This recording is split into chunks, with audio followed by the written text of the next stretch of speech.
Hello, beautiful friends. And for those that don't know me, my name is Raffaella Russignaga from Kusala Consulting, and we're doing a 21-day setting the stage for change. Today's the second day. I'm just doing a sound check to see if everything's working correctly. A few people showed up yesterday live, but most people are asking me where the recordings are. As soon as we have some time, we'll put them up on YouTube as well. So we'll put the whole 21 days together in a playlist so you can actually watch them, one after another. And by the time you get to the end of them, you'll have a clear bird's view perspective of each and every single element that is currently creating your reality, currently creating your experience, that which you're assuming needs to change. So why I'm doing these short videos every single day is that you can have just enough information where you can begin to notice what is already happening, so you can see from where the perception of change needs to occur. All right? So the main assumption, so this is important, the main assumption, the fundamental assumption, the collective belief assumption is that the way we feel is caused by an outside factor, is caused by somebody else, is caused by certain circumstances. And it is really easy to believe this.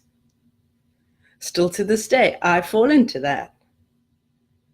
And I'll even tell you why at some point, why that experience is so important, because it really makes us feel that we're literally living in such a magnificent reality where we can start to grasp how important we really are. So the idea of us experiencing circumstances and event and other people is all there for us to wake up to who we really are. So this is not a mistake. This is not something you're doing wrong. It's not something that the universe is doing wrong. It is not, there is no wrongdoing here. It is just a matter of seeing, recognizing, noticing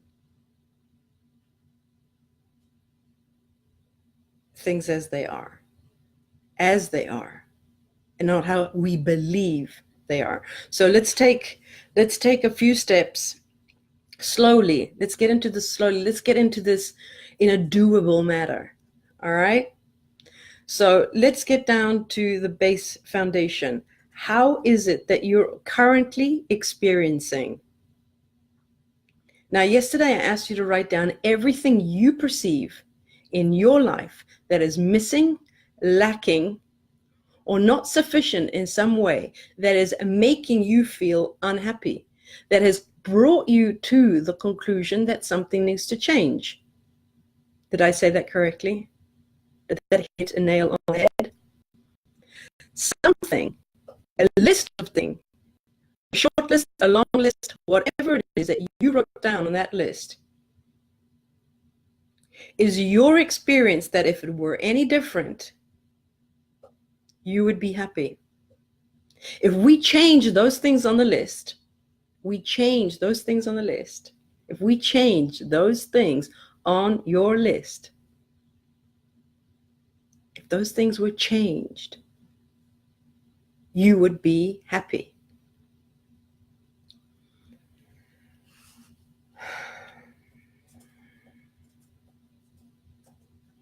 Just let that settle in, that those things on your list is the obstacle, the limitation, the separation from you and what you perceive, your ideal point, your ideal state of being. If those things were different, I would be so happy. I would be free. I would be free from worry. I would be able to feel such appreciation for life. I would be able to love everyone and everyone around me.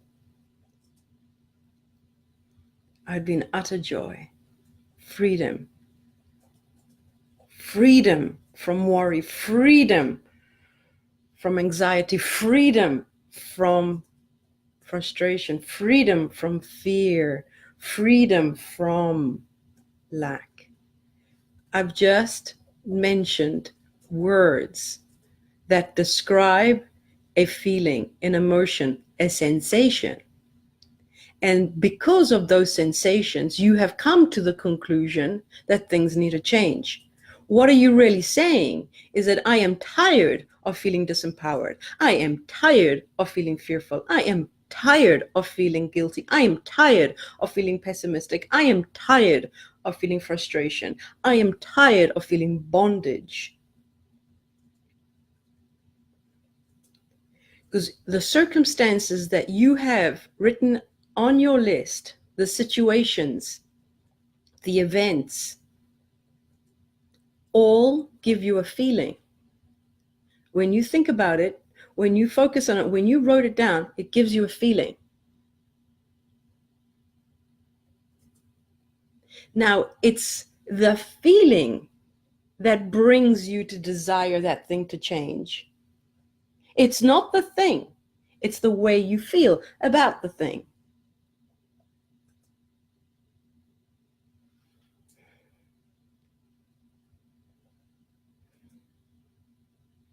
Now, when I realized that, my biggest problem was health at some point in my life. My health was in jeopardy. I'd wake up every morning in utter fear of what would happen. And my mind kept telling you, if I don't go to the doctor, and if I don't get that operation, and if I don't do that, things are going to get worse. And so I looked at my mind and I said, there is nothing I can do that can ease the train of thought. But then I discovered, thanks to a lovely dear friend at the time, for those that haven't read her book, Anita Moorjani, Dying to Be Me, I would suggest it if health is one of the issues that you're dealing with. She helped me a great deal. She wasn't famous at the time, so she took the time to talk to me every day. Thanks to Anita, she identified the fact is that how I was feeling about my illness, about my health situation. And that indication, that pointing to, do I have to change my physical circumstances in order to feel healthy again? Or can I just go directly to the feeling? And that's why I sent today the emotional scale, because I had that emotional scale up on my wall for months. And it helped me a great deal. And it took me a while to figure out exactly what I was doing. But now, after so many years, and you don't have to go through that for so many years because everyone else has done this journey. There's so many of us that took the time and now have become coaches and teachers and some sort of and the only thing that what we want to share is, man, now that I see it so clearly, look guys, just do it like this. This is what I realized. This is what I realized here. And look, this is what I noticed there. And that's the aha moment there. And that's the actual point. If you do not have these aha moments, these realizations, these noticing, just notice. Notice the mind. Notice your emotions. Allow them to be. I felt utter despair because of my health situation. So what did I do? I allowed myself to feel the despair. Yes, it felt agonizing, but I allowed myself. There were people around me that it was just too much for them to see me. So I did it in the intimacy of my own home. I didn't pick up the phone and phone anyone. I allowed it because you must understand that some people are not comfortable with negative emotions. Why? Because we've been trained that if you're angry, get out of my sight. If you're sad, I don't want to see that. Get out of my sight. It's really hard to be in the presence of someone that is currently sitting in this vibrational negativity. It's hard for someone else to actually be in that presence. And I get it. So I did it on my own. I allowed myself to climb up that emotional scale. And we must get into our heads that whatever you're feeling in that lower part, I highlighted it in red.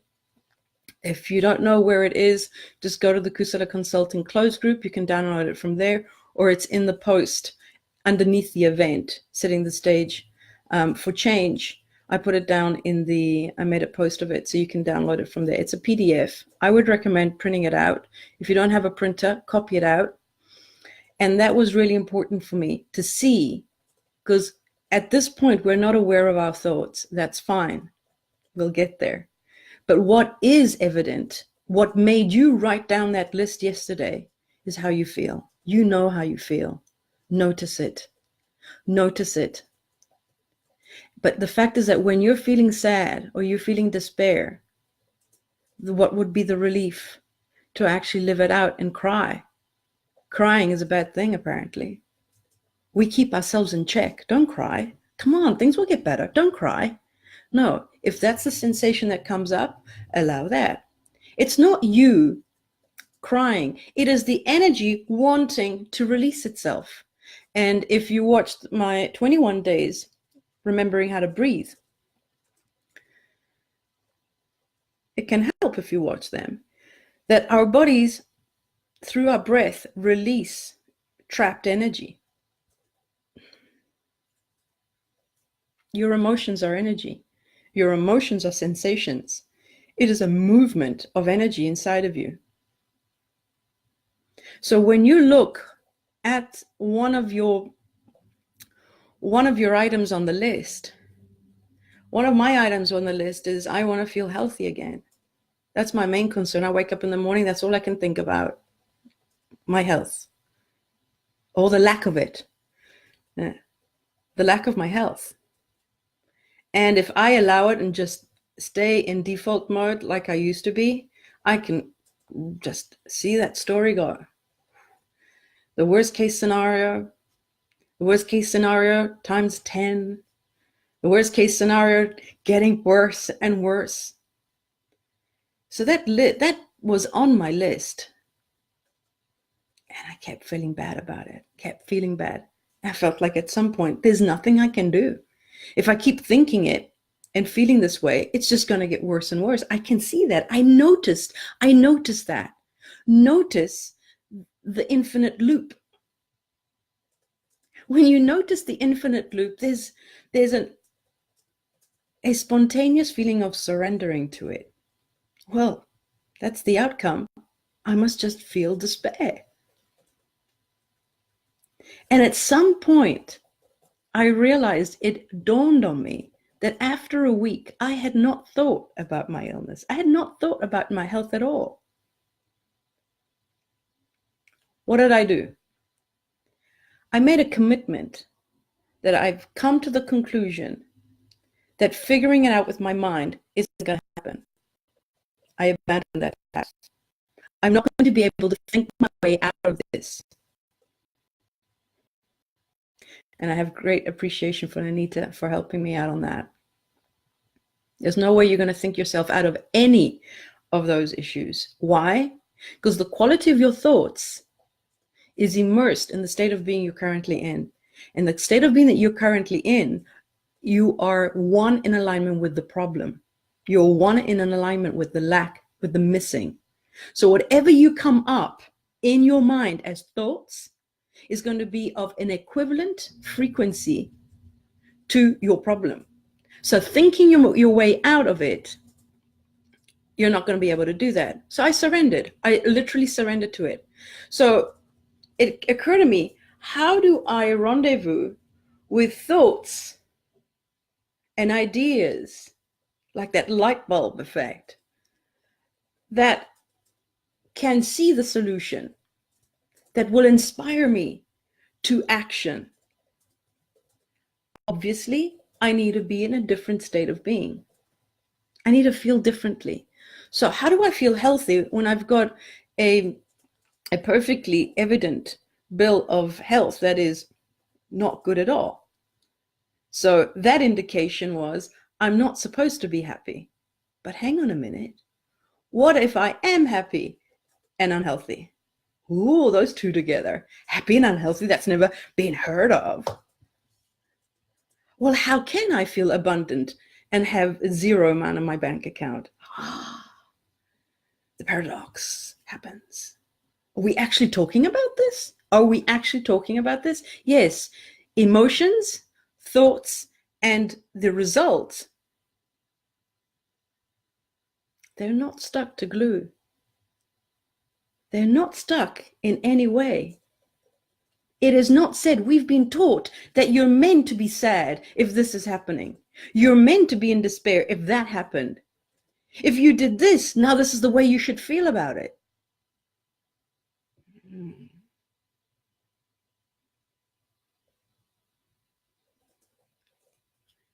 It's not like that. So let's take all the elements. There's something you're perceiving as lacking, as missing, and you're having an emotional reaction to it. You think about it and you feel that way. You think about it and you feel that way. You think about it, you write it down, you feel that way. So now, hang on a minute. I'm feeling, that's what you want to change. I want to move I want you to notice it's not the little thing on the list that needs to change. Because you believe if I change that little thing on the list, I tick it off and that's been sorted out, I can allow myself to feel differently about it.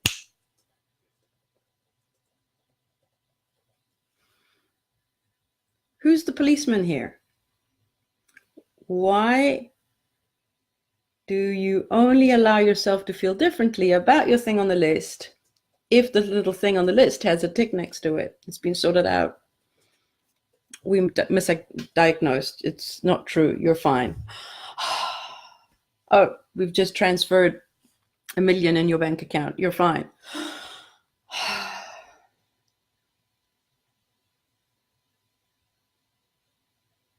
Can you see the dependency on this? Can you see the conditional loving attitude we have towards ourselves? We are loving ourselves with condition. There needs to be a condition so I can feel love. There needs to be a condition in place so I can feel at ease. There needs to be a condition. Someone needs to forgive me for what I did so I can finally let this go.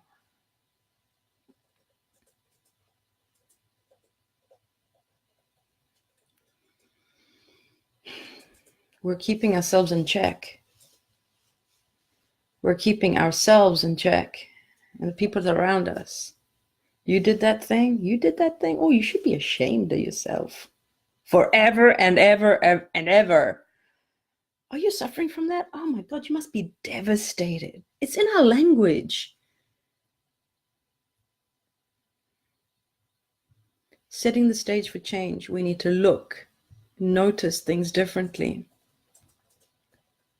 You're not bound to any emotion. You can free yourself from the emotion by feeling it.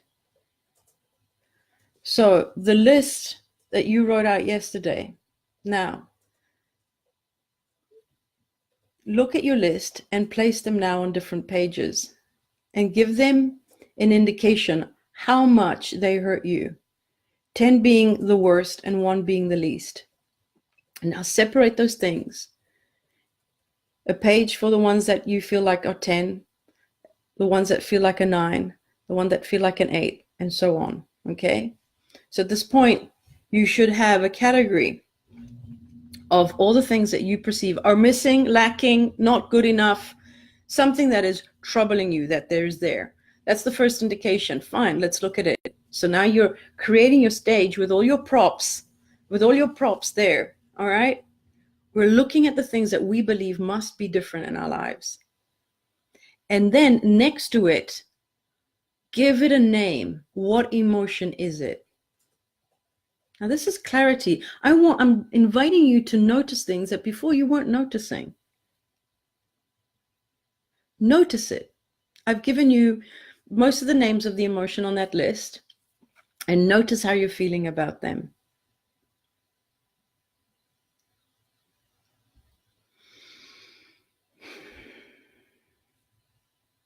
It's the way you're looking at it that's making you feel that. And that emotion there needs to be felt. And the way I used to feel them is a loving gesture that I used to take time out of my day, because this is a priority. Because if you don't change the way you're feeling about it, energy doesn't move, you're trapped. And this is where breathing has helped me so much. Two elements really helped me: breathing and meditating. Can you believe it? The two most powerful things that help me are free, and all they require is your presence. You don't have to download an app. You don't have to buy anything. All it requires is your commitment, making it a priority that no matter what happens, I'm going to sit here and allow myself to feel this feeling. And I did. I cried a lot. And just crying, you feel that relief. So in meditation, I allowed myself to feel the feeling. It's a trapped energy. It's something trapped and it's hooked. Every time you think about that. So let's give a color. So instead of saying your thing on the list, okay, I'm just gonna, let's say it's blue. Every time I think of blue, I feel like this. Blue reminds me about this feeling. Blue reminds me about this feeling. All right, blue, I surrender to you. I'm gonna feel this feeling. Because wanting to solve blue, what you're really saying is that I will never have to feel this feeling again. You're running away from it.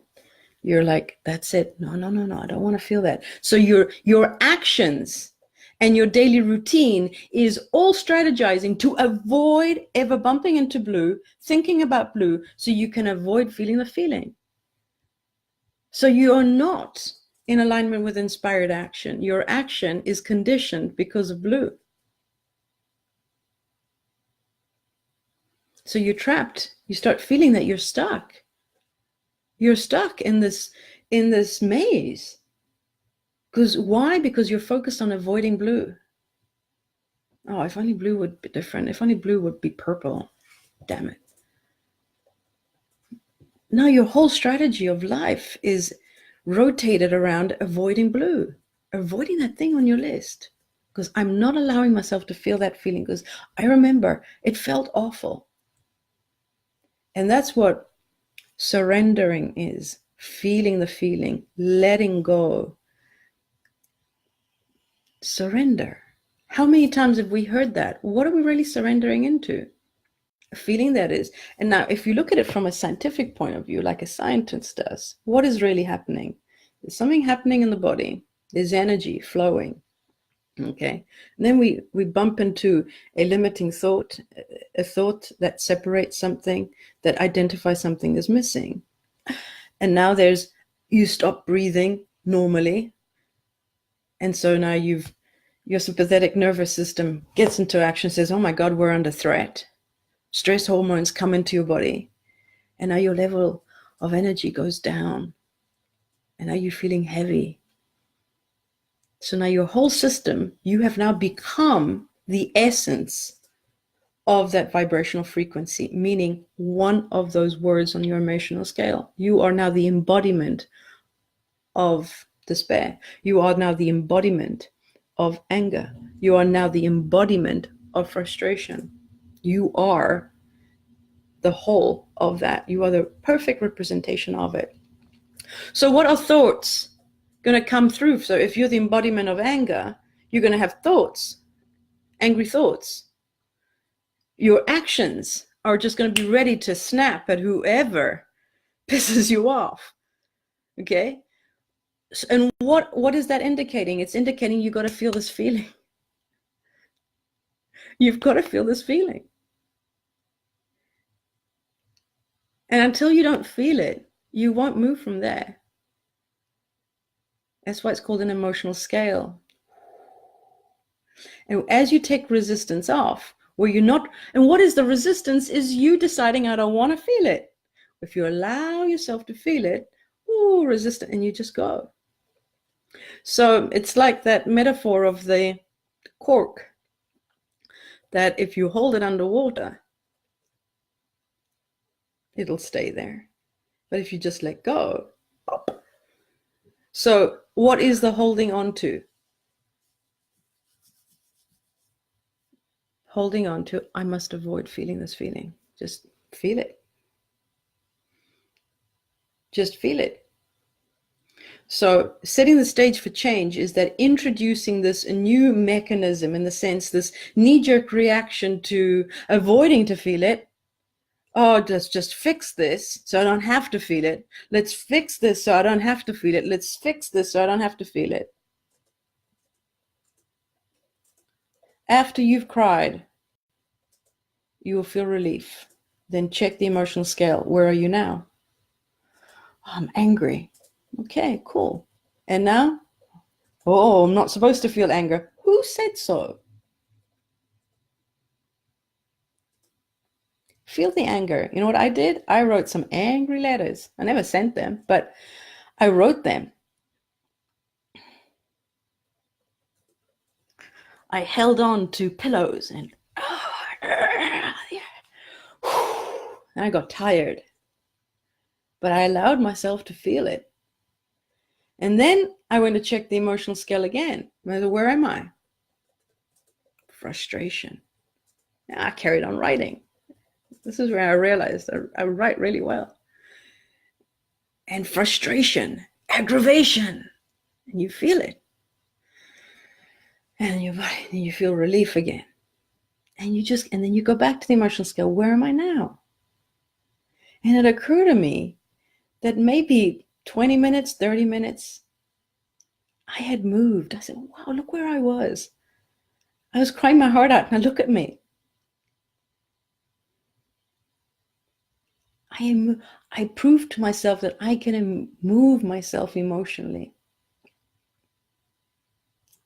And I carried on going. I was determined to see how I actually got to the point that the very thing I was angry about, I ended up being able to see.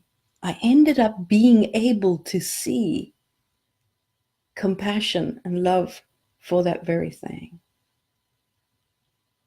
Because I kept getting different levels of frequency that allowed me to see from a higher perspective. And all of a sudden, the frequency where I was, that only allowed me to see the problem, and while moving up the emotional scale, I started to see from a higher perspective. Now I'm seeing the exact same thing with different eyes in a completely different frequency. I'm looking at it and I'm seeing it completely like. And so there I began living my life as if I had never been diagnosed with anything. I said, what can I do today? And I started learning how to cook. And then I started making up things like, what can I do with that? And then I started writing as if, if these are my last days here, what do I want to be? What can I leave behind? Oh, let me start writing a book. Okay. And then I started writing, and then I started playing more with my cats. And then I started organizing things and, giving away that, packing away this. And it was just like, reminding myself of what I can actually do. And obviously that was 7 years ago, and I'm here talking to you. But that was one of my greatest challenges. I have another 2, which I'll share with you along these 21 days. But I hope that just by this 20-minute chat, I have inspired you some way in just creating space where you can begin to notice what is happening within you, what you can do about it. And the doing is about literally allowing yourself to release that which the mind has been so stubbornly concerned about helping you avoid feeling. Give in. Take the time in the intimacy of your own home where no one's bothering you or giving you their input and judgments and criticizes and their input of anything. This is something between you and you. It is simply you recognizing resistance and letting it go.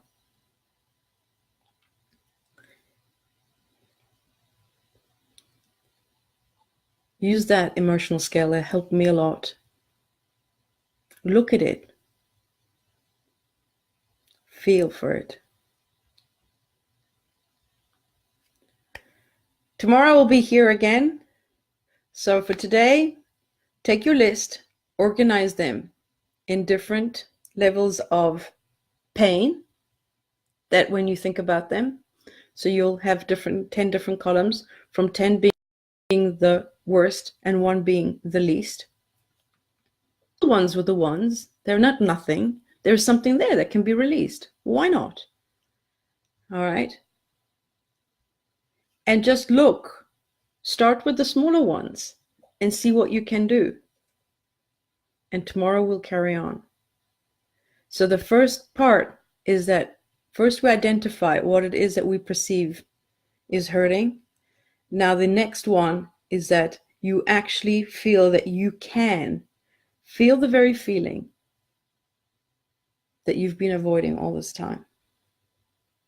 Because now you understand that is not the thing on your list that needs to change, is how you feel about it.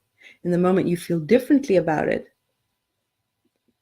in these 21 days, you will be the testimony of how now you're looking at it, and if you still see it the same way. So everyone doing this 21 day will be the feedback. I won't be telling you. You'll be telling me what the outcome is. And if you don't do it, we won't know. So are we wasting 21 days? You tell me at the end. And if we're not doing it, if you're not going to be doing it, you'll never know. That's the reasoning I sit with myself. I'm going to take time to do it this way, because doing it that way is always bringing me back to the same spot. Everyone kept talking about letting go, surrendering, letting go, surrender, letting go, surrender. And I said, what the hell am I surrendering? It was just oblivious to me. It was just like, what am I surrendering? Oh, this I'm sorry. All right. So get your list, divide them to the degree that it's hurting, and begin with the ones that you feel that you can. And if you have any difficulty, just drop me a line. I'll be happy to walk you through it. Have a great day, guys. See you tomorrow.